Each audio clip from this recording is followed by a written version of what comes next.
Nous avons promis un enseignement suivi sur la valeur de la Bible.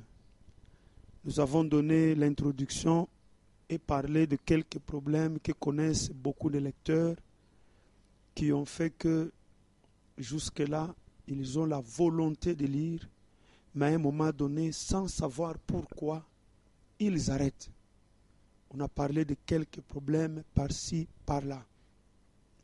Et je suis sûr et certain que par la grâce du Seigneur, avec cette série d'enseignements sur la valeur de la Bible, les difficultés que vous avez plusieurs tomberont. Moi, je crois dans la puissance de la parole, telle que c'est écrit dans l'Épître aux Hébreux. La Bible dit, la parole de Dieu, elle est puissante, elle est efficace, elle est tranchante, plus tranchante qu'aucune épée à double tranchant. Moi, je crois dans la puissance de la parole. Avec cette série d'enseignements sur la valeur de la Bible, les difficultés que tu as par rapport à la lecture de la Bible tomberont. Avec la lecture de la Bible, ceux-là qui sont appelés à annoncer le message ont plus de facilité, car la Bible s'explique elle-même et la pensée de Dieu est transmise par le Saint-Esprit en utilisant les versets que nous avons dans la Bible. Donc sans la Bible, je vous dis, il n'y a même pas de foi. On peut te parler de Christ, tu reçois la foi, mais cette foi-là a besoin d'être nourrie. Et elle est nourrie par les repas que nous trouvons dans les Saintes Écritures. Ce repas-là est bien préparé par le Saint-Esprit et c'est ce que nous sommes en train de vous annoncer pendant ce temps. On a donné une introduction et aujourd'hui, sans tarder, nous allons passer au premier chapitre qui est la définition de la Bible. C'est quoi la Bible? C'est quoi la Bible? Pendant quelques minutes, nous allons vous donner quelques définitions. Peut-être 2 ou 3. Si nous n'avons plus suffisamment de temps, nous allons continuer parce que nous ne sommes pas pressés de terminer.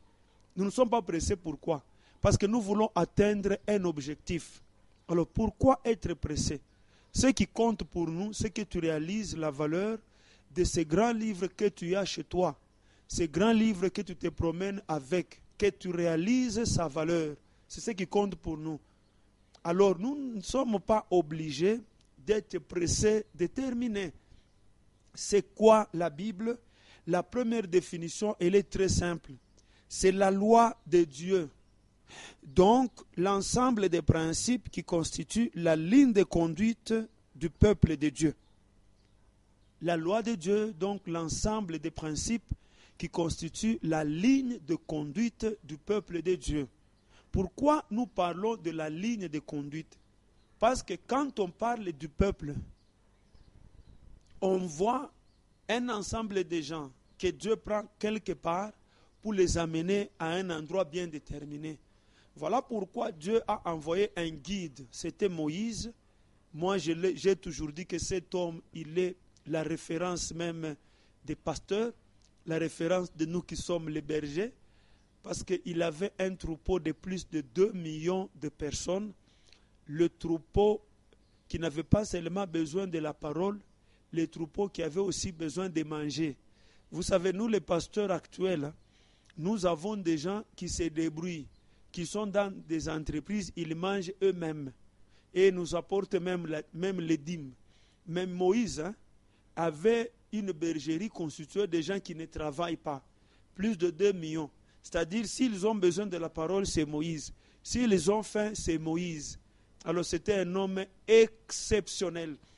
Cet homme-là a été envoyé par Dieu en Égypte pour prendre le peuple d'Israël et l'amener quelque part. Voilà pourquoi on parle du conducteur. C'est au conducteur que Dieu donne un livre qu'on appelle la Bible qui constitue une ligne de conduite. Donc le conducteur agit ou nous conduit selon la ligne de conduite qu'il a dans la Bible. Ce n'est pas lui qui réfléchit, ce n'est pas lui qui trace un chemin pour nous. Le conducteur, lui, il est en train de faire ce que Dieu lui dit de faire. alors il faut une ligne de conduite pour que le peuple quitte l'Égypte jusque dans la terre promise. Aujourd'hui, nous parlons de l'Église. L'Église, c'est aussi un peuple. Le jour où tu crois au Seigneur, tu entres dans cette équipe-là, tu fais partie d'un peuple qui fait une marche de la terre vers le ciel. Nous sommes en pleine marche. La vie chrétienne, c'est une marche. Le jour où nous rencontrons Jésus-Christ, nous commençons. Dès que nous obéissons à sa parole, nous faisons un pas. Il te donne une instruction, tu obéis, tu effectues un pas. Demain, après-demain, tu es en train de marcher. C'est une marche spirituelle. Une marche spirituelle qui nécessite aussi un conducteur. C'est pourquoi il est écrit dans l'Épître aux Hébreux que nous devons obéir à nos conducteurs. Conducteur, c'est quelqu'un qui amène les gens quelque part. Alors, pour qu'un conducteur fasse bien son travail, il lui faut une ligne de conduite tracée par Dieu. Et cette ligne de conduite, c'était la loi que Dieu avait donnée à Moïse. Cette loi était constituée de 5 livres seulement. Et aujourd'hui, la ligne de conduite, c'est la Bible que nous avons. Elle est constituée de 66 livres. Ceux-là qui ont Louis II révisé et d'autres traductions comme MacArthur, français courant, il y a aussi Scofield. Dans Scofield, c'est Louis II, avec le commentaire de Scofield, il y a aussi 66 livres. Donc aujourd'hui, la loi de Dieu est constituée de 66 livres. Nous n'avons peut-être pas le temps, il faut qu'on vous définisse la loi de Dieu, donner les différentes définitions de la loi que nous trouvons dans la Bible. Peut-être une parenthèse, nous sommes toujours dans la première définition qui est la ligne de conduite. Quand on parle de la loi de Dieu dans la Bible, on voit premièrement les 10 commandements. C'est la loi de Dieu. C'est une des définitions de la loi de Dieu. Les 10 commandements, ou en d'autres termes, les Torah, pour ceux-là qui apprennent l'hébreu et le grec. Moi, je n'ai pas fait ces études-là. Les 10 commandements. Quand on parle encore de la loi, nous voyons les différentes prescriptions que nous trouvons dans le livre de Lévitique. On voit Lévitique. Et quand on parle de la loi, on voit les 5 livres de Moïse. Ce sont les différentes définitions. Donc, vous allez trouver le mot loi dans la Bible. Partout où il y a loi dans la Bible, la loi n'a pas la même définition. Il y a des versets où il y a la loi. Cette loi-là, ce sont les 10 commandements. D'autres versets où il y a la loi qui parle du livre de Lévitique. D'autres versets où il y a la loi qui parle des 5 livres de Moïse. D'autres versets où il y a la loi qui parle de la partie de l'Ancien Testament ou les Saintes Écritures. Et aujourd'hui, quand on parle de la loi, nous, actuellement, dans l'Église au XXIe siècle, nous voyons toute la Bible de Genèse à Apocalypse. Donc tu dois être conscient d'une chose. Le jour où tu as rencontré le Seigneur, tu commences la marche vers le ciel. Il ne faut pas d'abord avoir cette vision de la marche vers la prospérité financière. Non, ce n'est pas d'abord ça. Parce que la marche que nous commençons avec Jésus-Christ, il y a ceux-là qui peuvent commencer riches, mais à côté de Jésus-Christ, ils donnent tous leurs biens, ils n'ont absolument rien, ils se contentent seulement de manger et de vêtir, et ils continuent la marche en attendant le ciel. Donc il peut arriver que tu crois en Jésus-Christ, tu es encore pauvre. Après quelques jours dans la marche, le Seigneur juge bon pour que tu accomplisses parfaitement ta mission, il te donne beaucoup d'argent. Il y a des missionnaires qui n'ont pas besoin d'argent pour accomplir leur mission et d'autres missionnaires qui nécessitent le besoin d'argent pour accomplir leur mission. Tout dépend du Seigneur. Nous sommes en pleine marche vers le ciel. Donc celui qui ne lit pas la Bible, il ne fera pas de pas, il ne va même pas marcher, il reste stationnaire. Imagine-toi, tu n'as pas une ligne de conduite. Tu peux te réveiller un matin, tu vas à gauche et pourtant tu devais aller à droite. Parce que c'est vers la droite où il y a le ciel, à gauche il y a l'enfer. De tous les jours, nous avons besoin d'être conduits et la Bible constitue une ligne de conduite. Donc une autre définition de la loi, c'est l'Ancien Testament et aujourd'hui, la définition de la loi, c'est la Bible que nous avons. Dans cette Bible-là, il y a beaucoup de choses. Beaucoup de choses, peut-être dans le prochain enseignement, on va vous parler de la Bible qui constitue tel point, tel point, tel point, tel point, où vous parlez de parties même de la Bible. Ça, c'est la première définition. Quelle est ta ligne de conduite? Tu t'es réveillé le matin. Qu'est-ce que tu fais? Est-ce que ce que tu fais est écrit dans la Bible? Si tu agis selon ta propre pensée, tu te conduis toi-même, tu iras en enfer. Oh, vous voyez, Dieu, il est la sagesse elle-même, il est l'intelligence elle-même. Même moi, pasteur, je ne connais pas l'adresse précise du ciel. Comme c'était le cas avec Moïse, il n'avait jamais été dans la terre promise.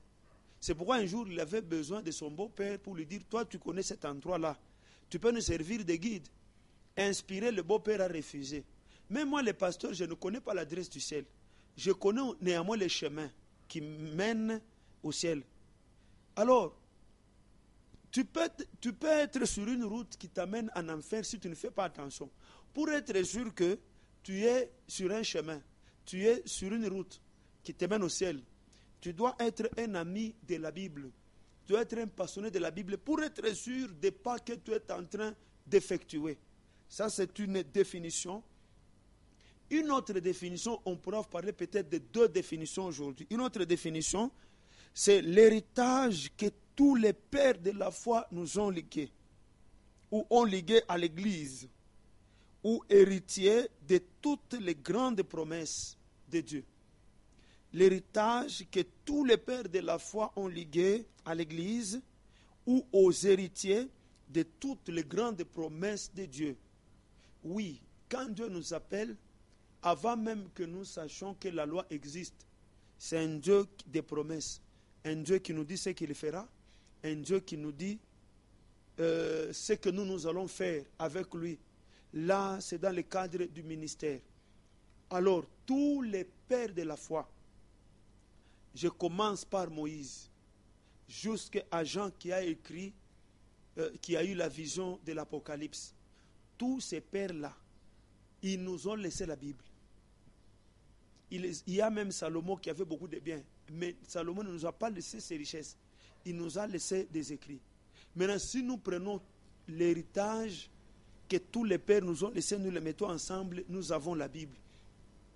Pourquoi ils ne nous ont pas laissé autre chose à part la Bible? Parce que le Dieu qui nous fait une promesse, il nous montre aussi une voie par laquelle nous devons passer pour qu'on voit les réalisations de ces promesses-là. Nos pères dans la foi, ce sont des gens qui ont rencontré Dieu. Ils lui ont parlé. Dieu leur a inspiré beaucoup de choses. Ils l'ont connu. Et ils ont vu les promesses de Dieu se réaliser dans leur vie. C'est pourquoi dans la Bible, il n'y a pas seulement la loi, il y a aussi les témoignages. C'est-à-dire, si nous prenons la vie d'Abraham, on nous dit comment Abraham a rencontré Dieu. Et avant sa mort, on nous dit comment Dieu a réalisé toutes les promesses faites à Abraham. Nous avons ces témoignages-là. C'est un héritage. On voit Moïse qui a reçu des promesses et il a vu l'accomplissement. Nous voyons David à qui Dieu a fait des promesses et David a vu l'accomplissement. Et ça, c'est un héritage. Et nous qui bénéficions des grandes promesses de Dieu, nous avons besoin d'un héritage, des gens qui nous disent qu'est-ce que nous devons faire. Qu'est-ce que nous devons faire? Alors, chaque fois que nous posons cette question, les réponses se trouvent dans les témoignages des gens que nous trouvons dans la Bible. Donc, ces gens nous ont dit clairement, ce que nous vous avons laissé, c'est le chemin qui va vous amener vers la réalisation des grandes promesses de Dieu. C'est ça la deuxième définition, l'héritage que tous nos pères de la foi nous ont laissé. Pour aujourd'hui, nous nous arrêtons là avec ces deux définitions, mais nous n'avons pas terminé. Prochainement, on va continuer avec les définitions. On va même vous parler de la table des matières qu'on n'a pas eu le temps de vous dire au début là. On va parler de la table des matières. Vous aurez une idée de tous les points que nous aurons à traiter dans cette série d'enseignements pour atteindre un objectif, que tu réalises la valeur de la Bible et que tu sois un passionné de la Bible, non seulement un lecteur, mais un passionné des Saintes Écritures, que tu sois attaché à la lecture, que tu t'appliques à la lecture, comme l'apôtre Paul l'avait dit à son fils Timothée. Que Dieu vous bénisse, que la paix et la grâce de Jésus vous accompagnent partout. Recevez la guérison, vous qui êtes malades. Jésus-Christ est puissant et il est la puissance elle-même. À la prochaine.